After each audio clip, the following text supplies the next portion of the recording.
नमस्कार. Transforming insight with MBA Ratnagiri Hapus चॅप्टरच्या पॉडकास्टमध्ये मी भक्ती प्रथमेश गायकवाड आपल्या सर्वांचे मनापासून स्वागत करते.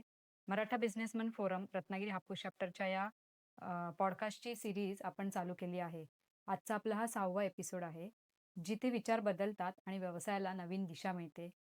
आज आपण बोलणार आहोत अशा एका विषयावरती की जो प्रत्येक व्यवसायासाठी अत्यंत महत्त्वाचा आहे.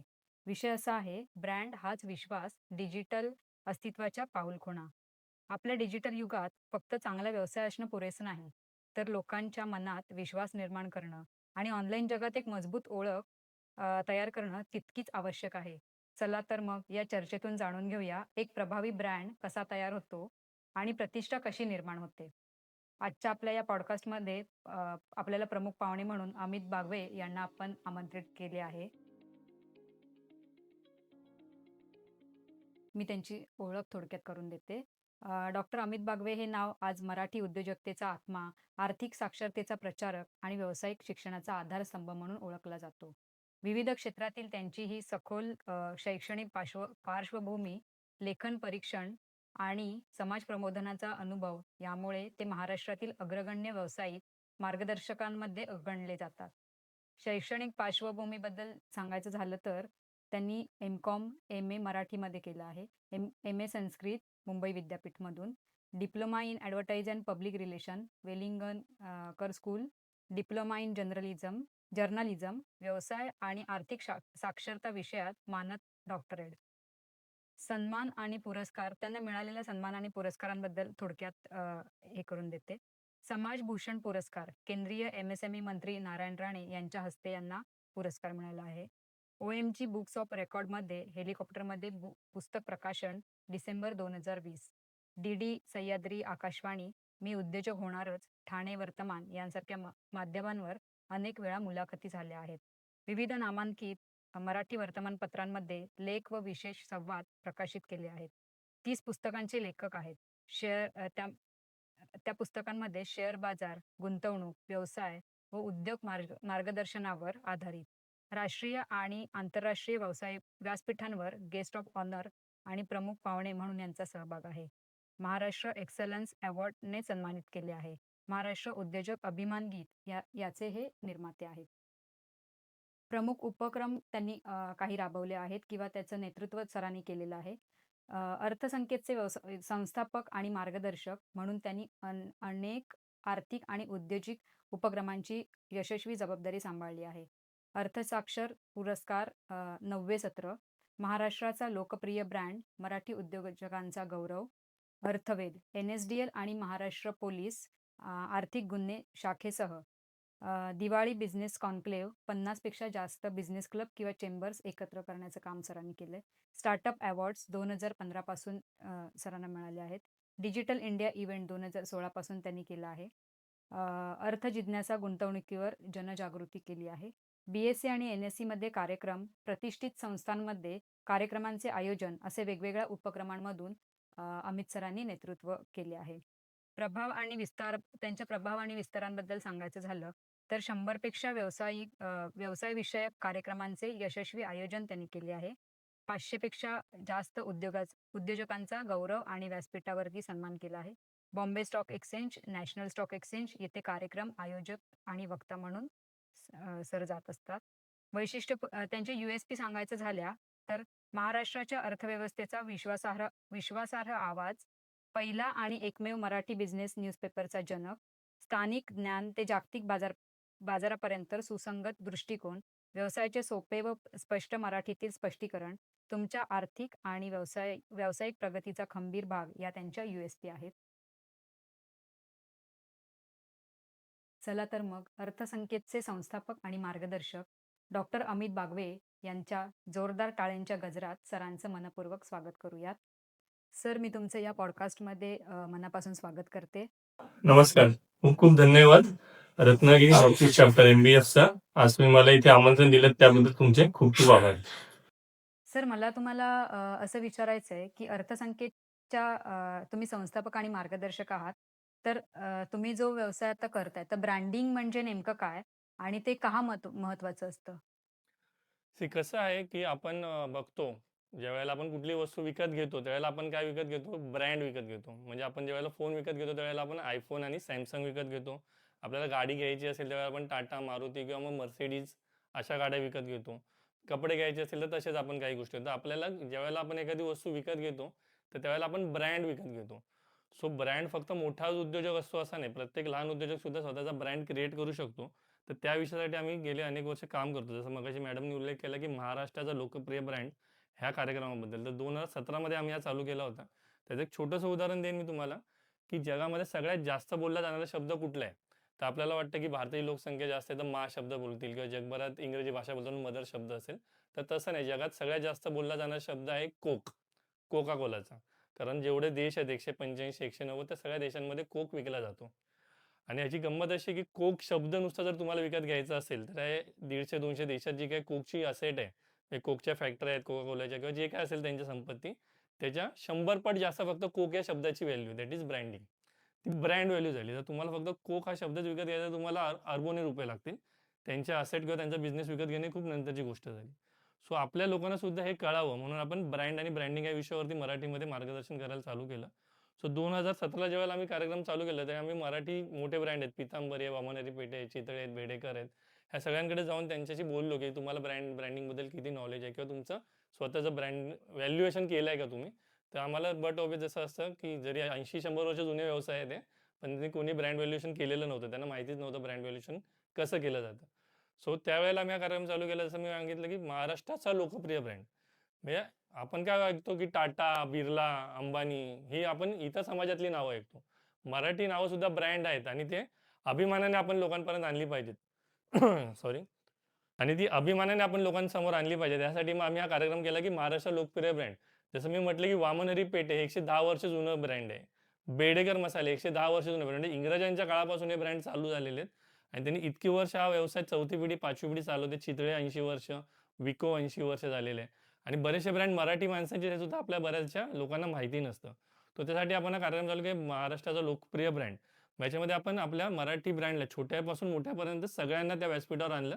आणि जसं मगाशी सांगितलं मॅडमने, की बॉम्बे स्टॉक एक्सचेंज आणि नॅशनल स्टॉक एक्सचेंज ह्याच्यामध्ये आपण सत्कार केला, की मराठी उद्योजकांचे सुद्धा ब्रँड आहेत आणि ते जगभर पसरलेले आहेत. हे आपल्याला त्या माध्यमातून पसरवायचं होतं. सो ब्रँड आणि ब्रँडिंग हे खूप महत्त्वाचं असतं. जसं मी सुरुवातीला पण सांगितलं, की आपण काय विकत घेतो? आपण ब्रँड विकत घेतो. तर आपली सर्व्हिस असो किंवा आपली वस्तू असो, आपलं प्रॉडक्ट असो, लोकांना काय खरेदी करायला आवडणार आहे? ब्रँड खरेदी करायला आवडणार कारण त्याच्यात त्यांना प्राईड मिळतो. त्यांना त्याच्यात आनंद मिळतो. त्याच्यात एक सॅटिस्फॅक्शन असतं. तर ते सॅटिस्फॅक्शन आपण आपल्या बिझनेसमधून, आपल्या सर्व्हिसमधून एक चांगलं देत असतो. पण तो ब्रँड होल्ड केल्याचा जो आनंद असतो, जे सॅटिस्फॅक्शन असतं, ते सुद्धा द्यायला हवं. त्याच्यामुळे ब्रँडिंगला खूप महत्त्व आहे. पण बऱ्याचशा व्यावसायिकांना असं वाटतं, की लोगो म्हणजेच ब्रँडिंग. तर त्यावर तुम्ही काय सांगू शकता? नक्की. बऱ्याचदा काय झालं आता गंमत कशी आहे, की मराठी समाजामध्ये जास्त करून पहिल्या पिढीतले उद्योजक आहेत. जर आपण बघितलं तर जसं मी आता जी काही नावं घेतली ते 100-100 वर्ष म्हणजे 4-5 पिढ्या झाल्या तरी ते फार कमी आहेत. हाताच्या बोटावर मोजण्याइतकेच आहेत. उरलेला जो मराठी समाज व्यवसायात आलेला तो पहिल्या पिढीतला जास्तीत जास्त दुसऱ्या पिढीतला आहे. त्यामुळे आपल्या घरात किंवा आपल्या मित्र किंवा आपल्या इतर गोष्टी आपण जे जातो नातेवाईकांना तिथे उद्योजकता आणि या सगळ्या गोष्टींवरती बोललंच जात नाही. तर त्याच्यामुळे आपल्याला जे काही थोडंफार नॉलेज मिळतं ते कुठेतरी आपण एखाद्या बिझनेस क्लबमध्ये जातो, चेंबरमध्ये जातो, कुठेतरी असं त्या एखाद्या नेटवर्किंग प्लॅटफॉर्मवर जातो. मग तिथे आपल्याला सांगितलं जातं, की हे ब्रँडिंग आहे, हे ब्रँड आहे. मग आपण तेच समजून चालतो. सो फक्त लोगो बनवला, कलर स्कीम बनवली तुम्ही तुमच्या बिझनेसची, तर ती ब्रँडिंग नाही होत. ती काय झाली फक्त एक ओळख झाली, की तुम्ही एक ब्रँड क्रिएट केला. तुमचा ब्रँड कधी पोहोचतो लोकांपर्यंत? जर तुमची क्वालिटी, प्रॉडक्टची आणि सर्व्हिसची चांगली असते आणि हे तुम्ही काय करता फक्त ते लोकांपर्यंत मांडता, की तुमचा लोगो बनवलेला आहे. जसं आपण Mercedesचा लोगो बघितल्यावर आपल्याला काय वाटतं, की एक एक चांगलं कम्फर्ट आहे आणि एक आपल्याला एक प्राईड मिळतं त्याच्यातून, की Appleचा आयफोन आहे.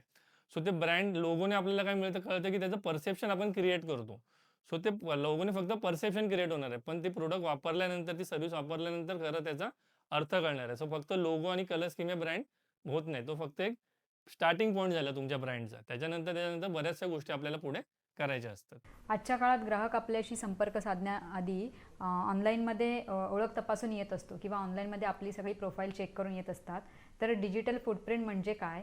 आणि ग्राहक जेव्हा ऑनलाईनमध्ये आपलं सगळं प्रोफाईल चेक करत असतात, तर ते काय पाहून येत असतात? याबद्दल सर तुम्ही काय सांगाल? नक्कीच. आता डिजिटल फुटप्रिंट हा शब्द तुम्ही म्हटले, तर डिजिटल फुटप्रिंट हे खूप आज महत्त्वाचं झालं आहे. जसं मी मगाशी म्हटलं, की ट्रेडिशनल मीडियामध्ये आपण न्यूज चॅनल करत होतो, त्यामुळे आपण तिथे दिसायचो, पण एक ठराविक काळापुरतं. डिजिटल फुटप्रिंटचा फायदा काय झाला आहे, की तुम्ही कायमस्वरूपी पुढची 5 वर्ष, 10 वर्ष, 25 वर्ष, 50 वर्ष, 100 वर्ष तुम्ही तिथे दिसत राहणार आहेत. पण कसे? तुमच्या वेबसाईटवरती, तुमच्या फेसबुकवरती, तुमच्या यूट्यूबवरती, तुमच्या इंस्टाग्रामवरती. पण हे पुन्हा कुठे झालं, त्याला मर्यादा आली, कारण तुम्ही तुमच्या त्याच्यावरती दिसताय. सो डिजिटल फुटप्रिंट तुम्हाला दुसरीकडे क्रिएट करायचे. आजकाल लोक काय करतात, गुगलवरती सर्च करतात आणि आता लोक पुढे गेलेले आहेत. आता लोक AI वरती सर्च करतात. हे लक्षात घ्या. तुम्ही जो काही AI वापरत असाल, तर मी तुम्हाला सांगेन छोटंसं एक उदाहरण, की तुम्ही जो AI वापरताय, म्हणजे तुमच्याकडे ChatGPT असेल किंवा परप्लेक्सिटी असेल, कुठला असेल, गुगलचं असेल, तुमचं नाव टाका, तुमच्या बिझनेसचं नाव टाका आणि तिथे सर्च करा की तुमच्याबद्दल काय माहिती आहे आणि तुमच्याबद्दल कुठे कुठे पब्लिकेशन झालेलं आहे, लोक काय म्हणतात. हे तुम्हाला कळेल की तुमच्याबद्दल लोक काय म्हणतात. कारण लोक आज AI मध्ये सर्च करतात. लोक आज गुगलवरती फक्त सर्च करत नाहीत. कारण आता जनरेशन नेक्स्ट आलेलं आहे की ज्याला ह्या सगळ्या गोष्टी वापरायची रोजची सवय झालेली आहे. सो तिथे जे डिजिटल फुटप्रिंट क्रिएट होणार आहेत, ते तुमच्यासाठी मॅटर करणार, कारण लोक AI मध्ये तुम्हाला बघणार आहेत की तुमचं नाव टाकलं, तुमच्या बिझनेसचं नाव टाकलं आणि त्याच्या खाली काय दिसतंय. दिसतंय तर फक्त तुम्हीच दिसताय, तुमचंच फेसबुक, तुमचंच यूट्यूब, तुमचंच इंस्टाग्राम, तुमचंच लिंक्डइन. मग त्याला विश्वास नाही क्रिएट होणार आहे त्या कस्टमरला. तुमच्याबद्दल एखाद्या समजा डेली हंटवरती तुमची बातमी किंवा न्यूज आहे, किंवा अर्थसंख्येच्या यूट्यूबवरती तुमच्याबद्दल स्टोरी आहे, किंवा एखादा इन्फ्लुएन्सर तुमच्याबद्दल काहीतरी बोलतोय, ते ज्यावेळेला ते AI मध्ये त्याला दिसेल, किंवा तुमचे कस्टमर तुमच्याबद्दल काय म्हणतात, तुमचे रेटिंग्स काय पडलेले आहेत.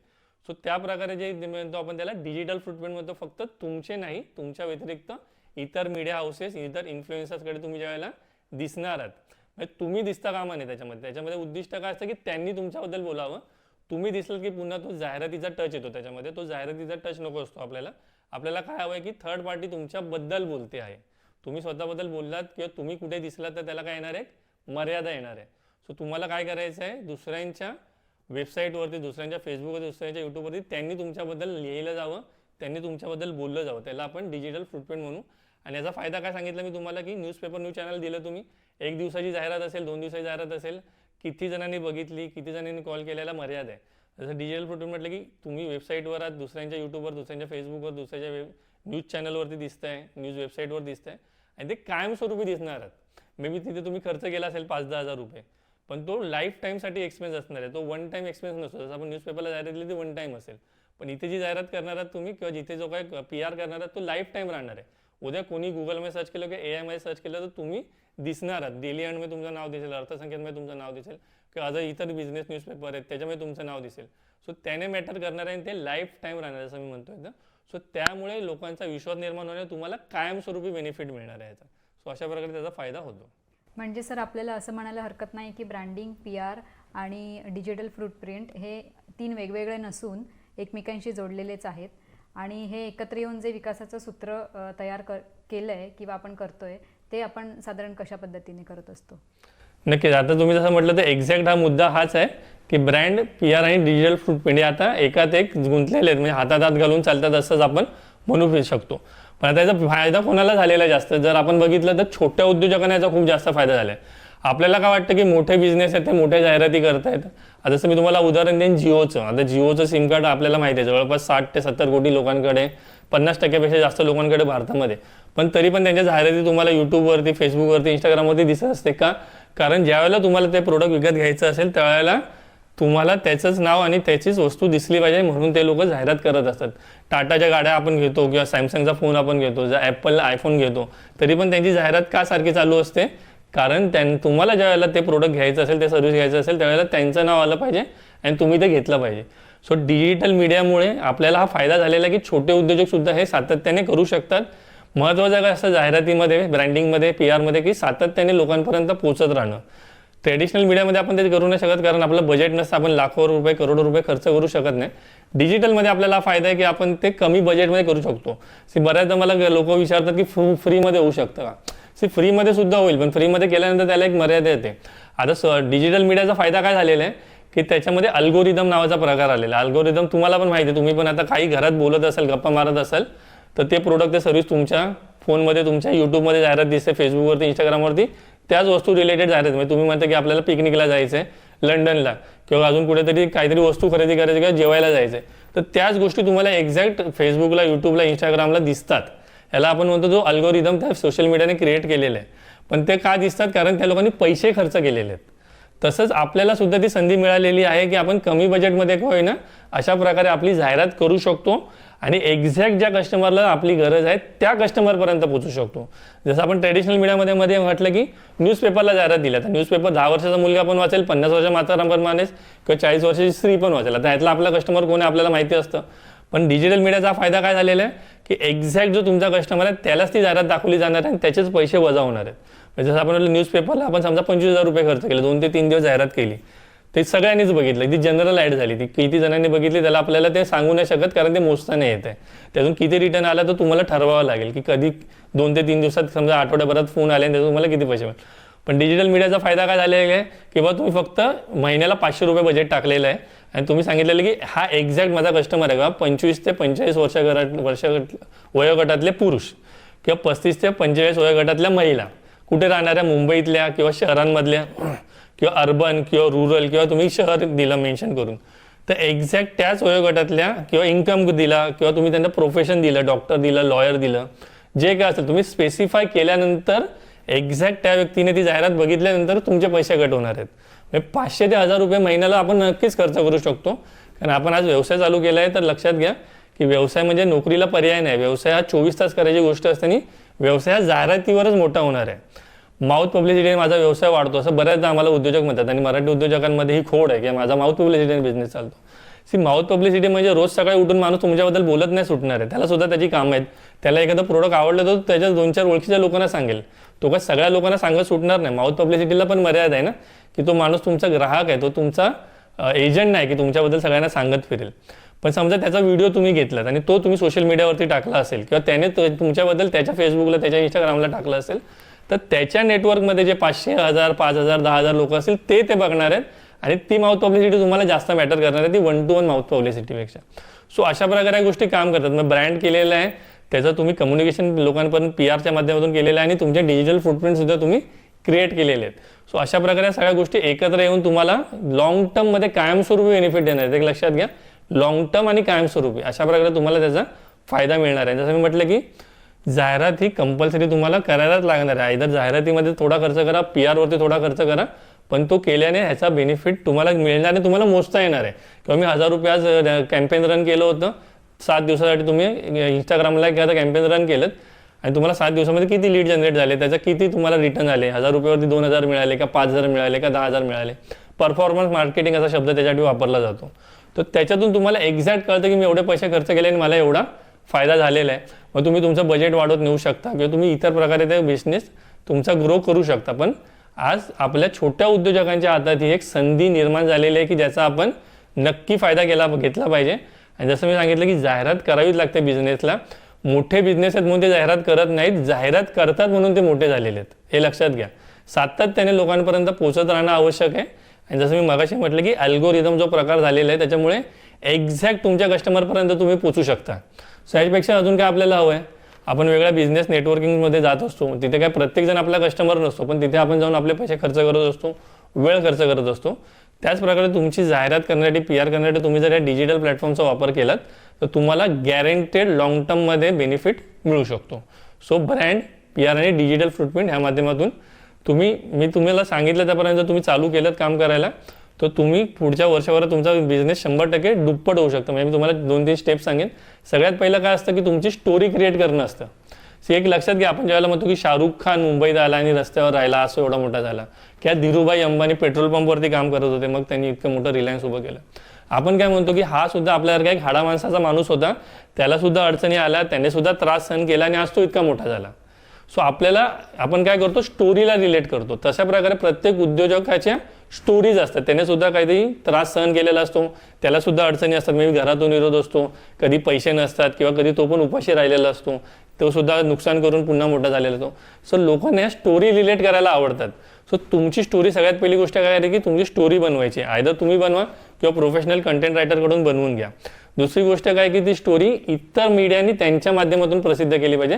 तुम्ही सांगून उपयोग नाही. तुम्ही सांगितल्यानंतर त्याला मर्यादा, जसं म्हटलं की आपल्याबद्दल बोलणं त्याला एक मर्यादा येते, ती जाहिरातीमध्ये जातं. इतर मीडिया हाऊस तुमच्याबद्दल ज्यावेळेला बोलतात, एखादं न्यूज चॅनल असेल, एखादं न्यूज वेबसाईट असेल, एखादा इन्फ्लुएन्सर असेल, तो तुमच्याबद्दल ज्यावेळेला येऊन सांगणार आहे की ह्या व्यक्तीने अशा प्रकारे केलं आहे, त्यावेळेला लोक तुमच्या त्या स्टोरीला रिलेट करणार आहेत आणि त्या माध्यमातून तुम्हाला खूप मोठा बेनिफिट होणार आहे. लक्षात घ्या, ह्याचा फायदा खूप मोठा असतो. जसं मी मगाशी म्हटलं की आपल्याला एखादी स्टोरी आली व्हॉट्सअपला, फेसबुकला, की आपण ती शेअर करतो कारण आपल्याला ते इन्स्पिरेशनल वाटतं आणि आपण इतरांना सुद्धा सांगतो की हे बघा, याच्यातून तुम्ही शिका. तशी आपली स्टोरी सुद्धा असताना ती लोकांनी ऐकली पाहिजे. आपलं प्रोडक्ट, आपल्या सर्व्हिसबद्दल लोकांनी समजून घेतलं पाहिजे, पण थर्ड पार्टी ऑथेंटिफिकेशन ज्याला म्हणतो त्या माध्यमातून. सो हे ब्रँड, PR आणि डिजिटल फुटप्रिंट तुमच्यासाठी एक खूप चांगला माध्यम आहे छोट्यातल्या छोट्या उद्योजकांसाठी, की 500-1000 रुपये महिन्याला खर्च करून तुम्ही लॉंग टर्ममध्ये बेनिफिट कमवू शकता. सर, आता आपण जे फेसबुक किंवा इंस्टाग्रामबद्दल बोललो, तर हल्लीच्या पिढीला तुम्ही फेसबुक किंवा मीडिया कव्हरेज, इंस्टाग्रामचा योग्य वापर कसा करावा याच्या संदर्भात काय सांगू शकता किंवा काय मेसेज द्याल? नक्कीच. आता आपण जसं मगासून म्हणतोय की सोशल मीडिया किंवा डिजिटल मीडियाचा खूप फायदा होतो आहे, पण आपण जर बघितलं तर बऱ्याचदा त्याचा गैरवापर करणं चालू आहे, म्हणजे योग्य वापर नाही होत आहे असं म्हणू शकतो आपण. बऱ्याचदा काय होतं, सामाजिक पोस्ट शेअर केल्या जातात, राजकीय पोस्ट शेअर केल्या जातात. हे माध्यम जे आपल्याला मिळाले, हे मीडिया जे आपल्याला मिळालेले आहेत, हे आपल्याला पहिली गोष्ट म्हणजे विनामूल्य मिळालेले. फेसबुकसाठी, यूट्यूबसाठी किंवा इंस्टाग्रामसाठी आपल्याला पैसे खर्च करावे लागत, तिथे आपण फुकटात आपली जाहिरात करू शकतो, पण त्याचा वापर त्या प्रकारे केला जात नाही. आज AI सारखं साधन जे आलेलं आहे, जे मी अशी पण तुम्हाला म्हटलं की लोक AI मध्ये सर्च करतात, पण आपला बिझनेस मोठा करण्यासाठी आपण AIचा वापर करू शकतो. आज ChatGPT आहे, परप्लेक्सिटी किंवा Google आहे, याच्यामुळे तुम्ही तुमच्या व्यवसायाचं ॲड कॉपी बनवू शकता, मराठीमध्ये, इंग्लिशमध्ये. तुम्ही तुमच्या इमेज बनवू शकता, तुम्ही तुमच्यासाठी छोटे व्हिडिओ बनवू शकता. हे सगळं फ्रीमध्ये होतं आहे. पेड व्हर्जन घेतलं तर खूप चांगल्या गोष्टी मिळतात. कॅनव्हा सारखा प्लॅटफॉर्म आहे, कॅनव्हावरती तुम्ही इमेज, व्हिडिओ बनवू शकता, स्वतः बनवू शकता. AIच्या माध्यमातून सुद्धा कॅनव्हा तुम्हाला चांगले प्रोडक्ट बनवून देतोय. तर ह्या सगळ्या गोष्टी घेतल्यानंतर त्या फेसबुक, इंस्टाग्राममध्ये पोस्ट करायला तुम्हाला लोकांकडे जायची गरज नाही, की कोणाकडे तरी कामाला दिलेलं आहे किंवा एखादा माणूस कामाला ठेवलेला आहे आणि तो तुमच्यासाठी करतोय, किंवा तुम्ही आउटसोर्स केलेला आहे आणि मग तुमचा फेसबुक कोणतरी हँडल करते, इंस्टाग्राम कोणतरी हँडल करते, तुम्हाला काहीच माहिती नाही काय चाललेलं आहे. सो तुमच्यासाठी एक खूप चांगला प्लॅटफॉर्म झाला की AIचा वापर करायला चालू करा. आणि हे फेसबुक आहे, इंस्टाग्राम आहे किंवा बरेच आज प्लॅटफॉर्म आहेत की जिथे तुम्ही ह्या प्रकारचे तुमच्या AIला सांगितलं की मला फेसबुक ॲड कॉपी पाहिजे किंवा मला व्हॉट्सअप ॲड कॉपी पाहिजे, मला लिंक्डइनसाठी प्रोफेशनल ॲड कॉपी पाहिजे, तो तुमचं प्रोडक्ट एक्झॅक्ट काय नाही ते कसं मांडायचं हे बनवून देईल, त्याची इमेज बनवून देईल, त्याचा व्हिडिओ बनवून देईल. आणि ह्या गोष्टी तुम्ही योग्य प्रकारे वापरल्यात, फ्रीमध्ये तर अवेलेबलच आहेत, फ्री वापरल्या तर 100% फायदा होणार आहे. पण परफॉर्मन्स मार्केटिंग जे मगाशी म्हटलं त्याचा वापर करून तुम्ही ह्या इमेजेस, तुमचे व्हिडिओ प्रमोट केलेत तर 100% त्याचा फायदा होणार आहे. तर माझी विनंती राहील तुम्हाला की जे काय तुम्ही वापरताय, जे काय राजकीय पोस्ट करताय किंवा सामाजिक पोस्ट करताय, त्याच्यापासून थोडंसं स्वतःला वेगळं करा. कारण जसं मी मगाशी म्हटलं की पहिल्या पिढीतले किंवा जास्तीत जास्त दुसऱ्या पिढीतले उद्योजक आहोत आपण. पैसा कमवणं हे खूप आवश्यक आहे, कारण आज आपण पहिलं तर महागाई वाढत चाललेली आहे. आपल्याला जर सस्टेन करायचं असेल तर पैसे कमवायलाच पाहिजे. नोकऱ्या कमी होत चाललेल्या आहेत, AIने तर आणखीन नोकऱ्या बंद पडणार आहेत, उद्योगसुद्धा बरेचसे बंद पडणार आहेत. सो आपल्याला जर वाढायचं असेल, मोठं व्हायचं असेल, जसं आपण इतर समाजांना बघतो की ते का मोठे झाले आहेत, कारण ते उद्योग व्यवसाय करतात. आपल्याला जर मोठं व्हायचं असेल, आपल्याला जर संपत्ती, वेल्थ क्रिएट करायची असेल, तर आपल्याला सुद्धा उद्योग व्यवसायात यावं लागेल. आणि पण नोकरी म्हणून, नोकरीला पर्याय म्हणून उद्योग व्यवसाय नका करू, तो उद्योग व्यवसाय म्हणून उद्योग व्यवसाय करा की जो तुम्हाला पुढे जाऊन करोडो अर्ब कमवून देईल, तुमच्या पुढच्या 7 पिढ्या बसून खातील किंवा त्या सुद्धा त्याला ग्रो करतील. जसं आपण अंबानींचं उदाहरण दिलं, नेक्स्ट पिढीने ते अजून मोठं केलं, त्यांची नेक्स्ट पिढी अजून मोठं करते. किंवा टाटा 150 वर्ष आहेत, त्यांच्या पहिल्या पिढीने चालू केलं त्यावेळेस फार नव्हतं, पण आजच्या आपण बघितलं तर त्यांची एक TCS कंपनीची व्हॅल्यू 10 लाख कोटी आहे. अशा त्यांच्याकडे 25-50हून जास्त कंपन्या आहेत. म्हणजे विचार करा, ही लिगसी आपल्याला क्रिएट करायची संधी मिळते. सो सोशल मीडियाचा, डिजिटल मीडियाचा जर तुम्ही योग्य वापर केलात तर तुम्हाला नक्कीच फायदा होऊ शकतो. पुढे जाऊन मी असं म्हणेन की अनेकदा मनात येत असतं की व्यवसाय लहान आहे, तर मग लहान व्यावसायिकांनी मोठ्या ब्रँडसारखं कसं दिसावं किंवा त्या संदर्भात थोडंसं मार्गदर्शन केलं तर. नक्कीच. आता सुरुवातीपासून आपला फोकस हा आहे की छोट्या उद्योजकांसाठीच आपण कशा प्रकारे काम केलं पाहिजे. सो तुम्हाला जे मगापासून सांगतो त्याच गोष्टी पुन्हा एकदा सांगेन की तुमची वेबसाईट, तुमचं यूट्यूब, तुमचं फेसबुक, तुमचं इंस्टाग्राम तुमच्याकडे आहे, त्याचा तुम्ही आता AIचा वापर करा. जसं मी तुम्हाला म्हटलं, त्या AIच्या माध्यमातून तुम्ही त्याच्यावरती योग्य प्रकारे जाहिरात करू शकता. त्या व्यतिरिक्त आज बरेचसे इन्फ्लुएन्सरसुद्धा आहेत जे तुम्हाला कमी पैशामध्ये, कमी खर्चामध्ये किंवा बार्टरमध्ये, म्हणजे आज बऱ्याचदा काय होतं, लोक वस्तूच्या बदली किंवा सर्व्हिसच्या बदलीसुद्धा तुम्हाला त्यांच्या प्रोडक्ट आणि सर्व्हिस देतात, म्हणजे त्याला बार्टर म्हणतो आपण. बरेचसे इन्फ्लुएन्सर असे सुद्धा असतात की जे तुम्हाला सांगतात किंवा तुमचं हॉटेल असेल तर आम्ही तिकडे येऊन खाऊ आणि तुमची जाहिरात करू, तुमच्या कपडे असेल तर तुम्ही आम्हाला कपडे द्या, आम्ही तुमची जाहिरात करू, तुमच्या वस्तू असतील घरगुती वापरायच्या त्या वस्तू आम्हाला द्या, आम्ही तुमची जाहिरात करू. सो अशा प्रकारे बार्टर करून सुद्धा तुम्हाला जाहिरात होते. प्रत्येक वेळेला तुम्हाला 1000 रुपये टाकायचे, लाखो रुपये टाकायचे अशी काही गरज नाही आहे. सो ह्या सगळ्या संधी आज उपलब्ध आहेत. मी छोटा आहे किंवा माझ्याकडे पैसे नाही आहेत, माझ्याकडे भांडवल नाही, तर मी कसा बिझनेस करेन किंवा मी कसा ग्रो करेन हा प्रश्न राहिलेला नाही. आज मी तुम्हाला शार्क टँक जर तुम्ही बघितलं तर शार्क टँकवरती बरेचसे उद्योजक असे येतात ज्यांनी शून्यातून सुरुवात केली, बूट स्ट्रॅप म्हणतात, म्हणजे स्वतःच्या पैशातून चालू करतात आणि ते व्हॅल्युएशन दाखवून अशा प्रकारे मोठा बिझनेस उभा करतात, लोकांना कॅपिटल रेज करतात. सो तुमच्याकडे सुद्धा ही संधी आहे की आज बरेचसे एंजल इन्व्हेस्टर ज्यांना म्हणतो किंवा व्हेंचर कॅपिटलिस्ट म्हणतो, ते तुमच्या बिझनेसमध्ये इंटरेस्टेड आहेत. त्यांना त्यांचे बिझनेस मोठे झालेले आहेत, पण त्यांना असे आयडियाज हवेत, अशा बिझनेस, असे प्रोडक्ट, अशा सर्व्हिस हवेत की ज्या पुढच्या 5 वर्षात 100x किंवा 1000x होऊ शकतात. तर तुमच्याकडे ती संधी उपलब्ध आहे. तुम्ही फक्त काय विचार करता की मी छोट्या तर मी काय करणार, माझ्याकडे भांडवल नाही तर मी काय करणार. तर तसं नाही. आता मी तुम्हाला ज्या काही गोष्टी सांगितल्या तर तुम्ही फॉलो करा. तुमचा हा गोष्टी ज्या डिजिटल फुटप्रिंटचा फायदा काय की असे जे इन्व्हेस्टर्स आहेत, असे जे एंजल इन्व्हेस्टर्स आहेत, जे व्हेंचर कॅपिटलिस्ट, ते सुद्धा तुम्हाला बघतायत आणि त्यांच्या नजरेत तुम्ही चुकून आलात तर तुम्हाला ते लोक स्वतःहून कनेक्ट करतील आणि तुम्हाला मोठं करतील हाताला हात धरून. पण तुम्ही लोकांपर्यंत पोहोचणं आवश्यक आहे, जे आज खरोखर सोपं आणि सहज झालेलं आहे. अशा अनेक सक्सेस स्टोरीज आहेत ज्या की त्यांनी योग्य वापर केलेला आहे सोशल मीडियाचा, डिजिटल मीडियाचा, ब्रँडिंगचा, PR चा, आणि आज खूप मोठे बिझनेस झालेले, इतर लोकांनी त्यांच्यामध्ये पैसे गुंतवलेले आहेत. तर ती संधी तुम्हाला नक्कीच उपलब्ध आहे, त्याचा तुम्ही वापर केला पाहिजे. आजच्या आपल्या पॉडकास्टच्या शेवटच्या टप्प्याकडे जाताना जो दिसतो तोच विकतो याचा खरा अर्थ काय सांगू शकता सर तुम्ही? नक्कीच. आता ह्या संपूर्ण पॉडकास्टचा सारच हा आहे की जो दिसतो तो विकतो. म्हणजे जसं मी तुम्हाला जिओचं उदाहरण दिलं की त्यांच्याकडे जरी 60-70 कोटी ग्राहक असले तरी ते रोज जाहिरात काय करतात की ज्यावेळेला नवीन ग्राहकाला घ्यायचं असेल किंवा त्याच ग्राहकाला पुन्हा नवीन प्रोडक्ट तेच घ्यायचं असेल तर माझंच प्रोडक्ट घेतलं पाहिजे. टाटा असो, मारुतीचं उदाहरण दिलं, सॅमसंगचं उदाहरण दिलं, आयफोनचं उदाहरण दिलं. तर ज्यावेळेला कस्टमरला घ्यायचं आहे तुमचं प्रोडक्ट तर तुमचं नाव आलं पाहिजे आणि त्याच्यासाठीच तुम्हाला सातत्याने लोकांपर्यंत पोहोचलं पाहिजे. जो दिसतो तोच विकतो हे काय आपण सुद्धा तेच करतो ना. आपण आयफोन का विकत घेतो, आपण सॅमसंग का विकत घेतो, आपण जिओचं कार्ड का विकत घेतो की आपण पर्टिक्युलर प्रोडक्ट का विकत घेतो, तुम्ही स्वतः विचार करा आणि सांगा. हा प्रश्न तुम्ही स्वतःला विचारा की का करतोय आपण हे, की आपण ते वस्तू का विकत घेतो. कारण ते सातत्याने आपल्यासमोर आणलं जातं, सातत्याने आपल्या मेंदूमध्ये टाकलं जातं आणि त्यामुळे आपण खरेदी करतो ते. आणि आज डिजिटल मीडियामुळे सोपं झालेलं आहे. जसं मी अल्गोरिदमचं उदाहरण दिलं की ज्याला जे बघायचं आहे त्यालाच ते दाखवलं जाणार. जसं सांगितलं की तुम्ही जे बोलताय, तुम्ही जे डिस्कस करताय, तुम्ही घरात ज्या गोष्टी बोलताय, तुम्ही बिझनेसमध्ये ज्या गोष्टी बोलताय त्याच तुम्हाला फेसबुकवरती, इंस्टाग्रामवरती, यूट्यूबवरती दिसतात. तसंच तुमचं प्रोडक्ट, तुमच्या सर्व्हिसेस लोकांना दिसणार आहेत ह्या डिजिटल माध्यमातून.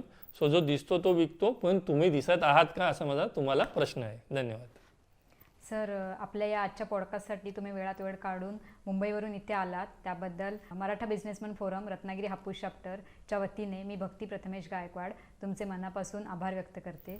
धन्यवाद सर. धन्यवाद.